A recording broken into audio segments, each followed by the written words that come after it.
This is a sequel to my other 2 Golden Sun videos. You should probably watch those 2 first. Cause if you don't, 90% of this video won't really make any sense.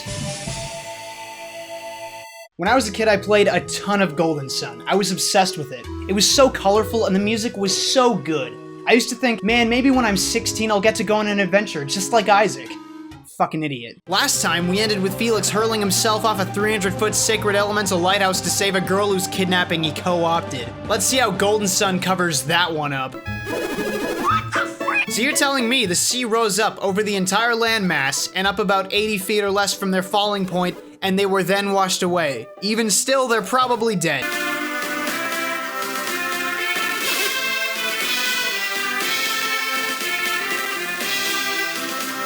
Deus Ex Machina, an artificial or improbable device resolving the difficulties of a plot. You predicated your sequel on a bad writing technique.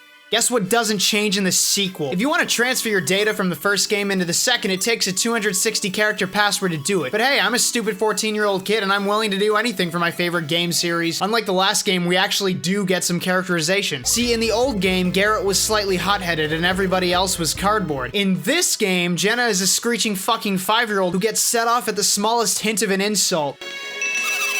They knew. Camelot knew this whole time that last game the villains could have explained their heroic motives to the party and stopped the conflict, negating the entire game, and failed to do so over the course of 5 potential opportunities, just so they can make an RPG based off false motives and bad writing. Remember, Felix is about to go and fail at communicating as well. This line isn't from the character. It's from the players who beat the first game and have no fucking clue what's going on because Camelot never explained it. Because of that, she looks really fucking stupid, not knowing something that her fellow hostage since the beginning of the last game knows. Anyway, the true goal of this game, unlike the last one, is to continue doing what the bad guys from the last game were trying to do. Chuck rocks in lighthouses to awaken the power of alchemy and save the world.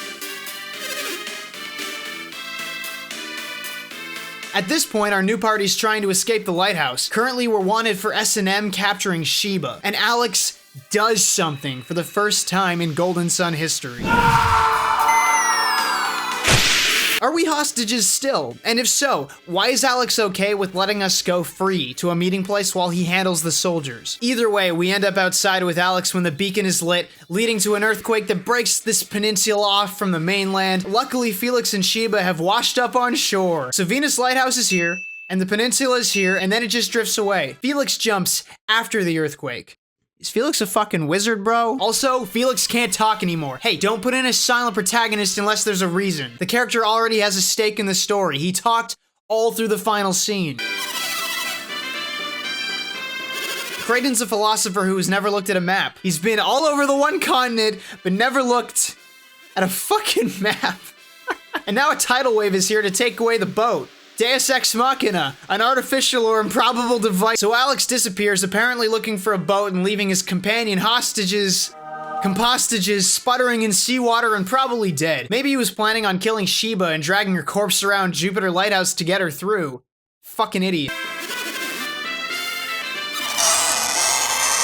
They died in the flood, specifically under that boulder. Are you going on record saying they're alive? Yes, ladies and gentlemen, welcome to Golden Sun's primary writing technique as heavily featured in the last game, withholding immensely important information from the player to set up shitty plot devices. Also featured in high school baby's fucking first writing class. Anyway, Sheba also plans on coming along because destiny. Actually, it's because the party needs a wind adept to get through Jupiter Lighthouse. Because last time I checked, Sheba was kidnapped in the previous game, and now her only imperative should be sticking by Felix for safety and getting home to Lalavero ASAP. But yeah, destiny's a way easier explanation. Then the game starts in earnest because Kraden wants lunch. Bitch, don't tell me what to do! Now, the last game had this horrible problem of railroading you through various Eastern mysticism towns that were almost 99% removed from what was actually happening in the story. So less than half of the game's contents are directly related to the plot. Here, there's just a giant map of Eastern mysticism towns that are almost 99% unrelated to what's actually happening in the story, and the correct order of visitation is vaguely hidden behind activated event flags, and you get to explore it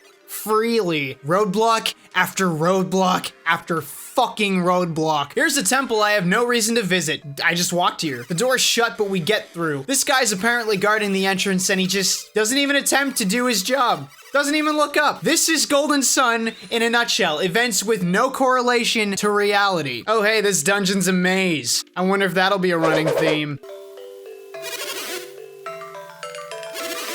Kraden.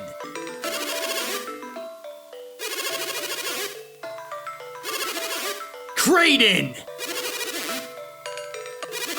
Shut the fuck up, you dumb bitch. You saw what I did. I should have kept a tally for how often the game uses, was that synergy? What's synergy? I don't know, magic? Oh cool, we do something like that in our town. As a conversation tool. It adds nothing. They're literally doing synergy. So what? So we get gifted a dumbass pebble that lets me tie ropes with magic. Now that we have it, none of those monks who are training their youth away for the godly privilege to tie ropes with magic can ever have it. Because the old man likes us. Kraden included. Also, there's a Jin we get by backtracking halfway through the dungeon at a level of inconvenience between a stomach ulcer and accepting that Kraden is a well-written character. So these kids miss their snacksies or whatever, and they're hanging out in a cave. We kinda just wander here, but it's mandatory for progression. Compare with Chrono Trigger, where the plot events all revolve around defeating Lavos, as opposed to making sure these fuck-asses get their 3 o'clock snacksies. So here's a dungeon. It might be a maze. Maybe.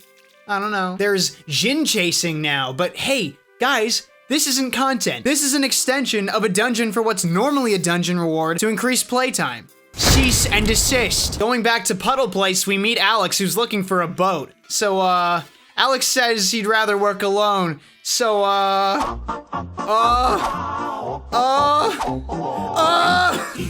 Also, you're just letting us go? Cool, I guess that means we're sufficiently motivated and trusted by our now ex-captor. Awesome. Sheba, you should be relieved. Jenna, you're fucking 5. Also, stop pretending Alex is in any way an antagonist. The guy literally did nothing last game, and in this game, he's slightly, mildly, barely arrogant. That doesn't make him evil. This is the same emotional manipulation you pulled with Saturos and Minardi in the last game, who, you know, were trying to save the world, remember? Do you remember that? You spent the entire last game pretending it wasn't the truth. Side note, in case you don't remember, everything I just said is true, and it doesn't get revealed till halfway through this game. Oh look, things that break when you jump on them twice. Hey, you know what? I'll reuse material too. This is Golden Sun in a nutshell. Reusing puzzle and platforming tools in dungeons and reskinning them because content. Oh, synergy rocks! Hey look, the boat that we were gonna ride because Alex said he could control it, but it got knocked away in the tidal wave. I guess we should find Alex to drive the boat and fulfill our quest. Our first real subplot town is Madra. The town got sacked by pirates. They locked up a man with blue hair in the town jail and he uses synergy and refers to it as synergy, so he's probably a party member. Incidentally, his crime was being in the wrong place at the wrong time, and Camelot can't be fucked to do any of this any other way. Some random bitch walks up and says we have permission to cross a bridge. We didn't even talk to her though. Like, first off, she's not the mayor. Second, I guess I'll just walk up to people and say, you have the right to buy cola. It's true. So Madra's mayor and son are out looking for justice and got stuck in a desert. The mayor refers to this chance of endangering his people's lives as a test to become mayor. Sure, why not? The desert level in the last game wasn't a maze, but this one is, so that's good. Okay, timing puzzles, magical scooping scorpions, more synergy rocks! The Lost Age does one thing I should praise. It opens up the world more right from the beginning and lets you visit a bunch of places in no particular order. Notice I said visit and not complete. So maybe the designers thought, hey, let's open the game up and let the player tackle things at will, you know, get away from the railroad. But when you make every new event require the previous event's special synergy, there is no sandbox. All you've accomplished is what the last game's dungeons could only dream of, turning the whole game into a giant maze. Can we get the updated title on the screen? There we go. After the desert, you can head to El Hafra, where the mayor and his entourage arrive looking for pirates. Oh hey, I found the pirates! Basically, I'm sequence breaking right now because I'm not supposed to be here this early. So Briggs and his crew are really tough, but I get through in one try because the battles really aren't that tough. So there's pirates from overseas who came on a boat that got destroyed, and they hid in another town's boat somehow and went out undetected to rob another town of money to purchase the boat they were hiding in because they can't just steal the boat. I'd make fun of that, but the boat literally isn't seaworthy because of damage to the mast. But then, how is stealing money from people to buy the boat in any way useful? Anyway, these pirates apparently only steal what they need, because their homeland is bereft of crops.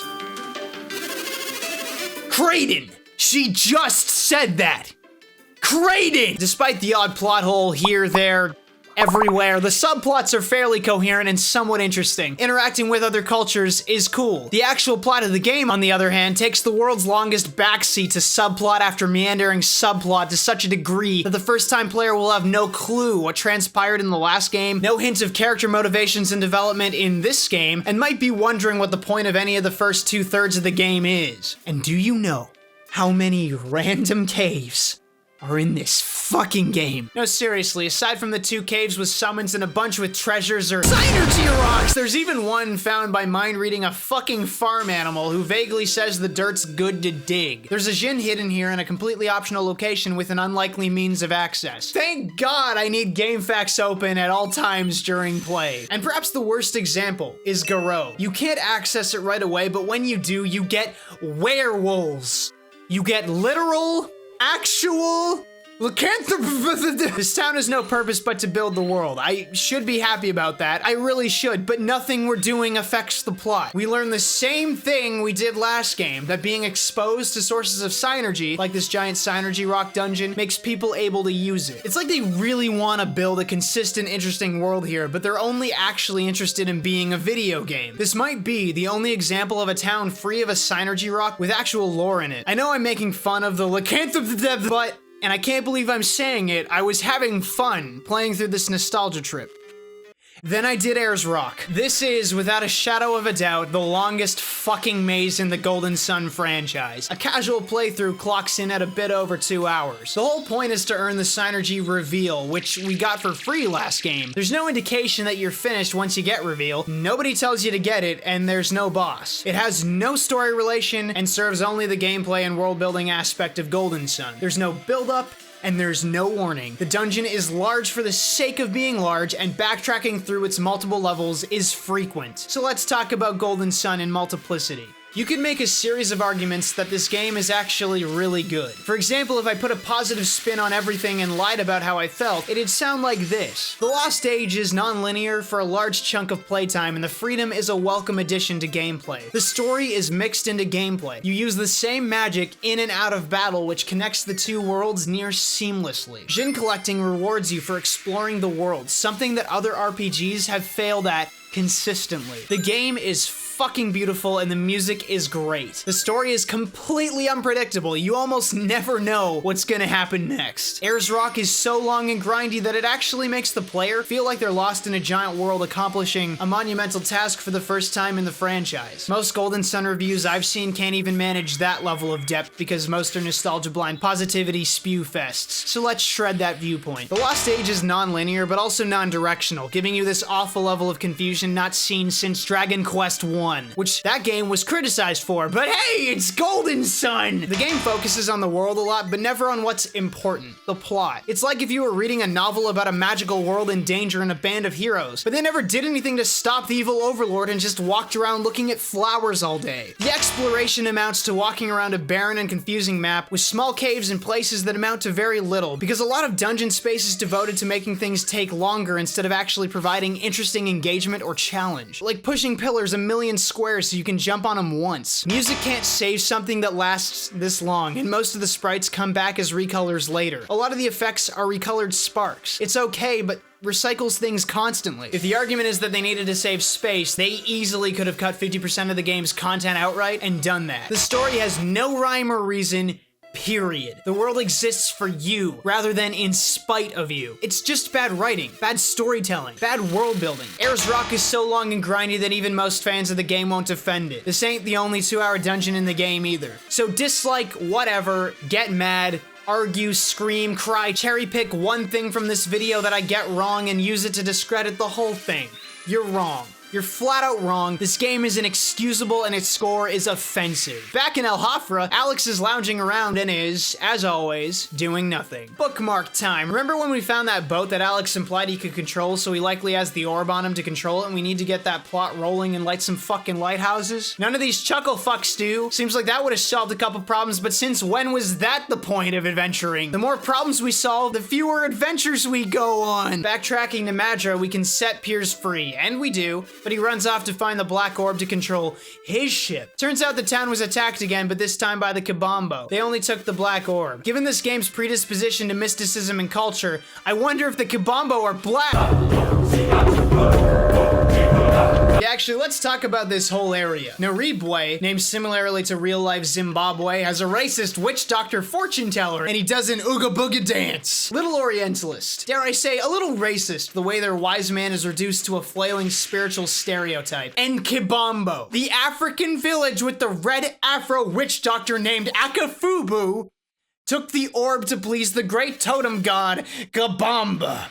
Holy fucking Japan! Yes, if you ignore historical context, try to enjoy the weird stealth section, and try to enjoy the pseudo-colonial perspective you take on, it's kinda cool. But guys, he's making them drum and there's dancing and he's offering shit to gods? Ew! Anyway, this whole charade is about getting Piers into the party. He's the ticket to our ship, and the first actual motivation we have for leaving this continent. See, regardless of the last game and 5 hours into this one, we've been doing nothing in the name of doing the thing. 1, cause Isaac and his crew have the Mars star for lighting the last lighthouse, and 2, Jupiter isn't even in sight yet. But then Piers comes in and suddenly the purpose is going to the mystical city Lemuria, where Babby from the last game got his life juice. And Lemuria is mystical and magical, and Kraden wants to see it. So there's the motivation, players. Not the lighthouses, not the boat, not saving your parents, not whatever, but Kraden's fucking whims. And at this point, everybody's forgotten about that parents apparently held captive up north thing.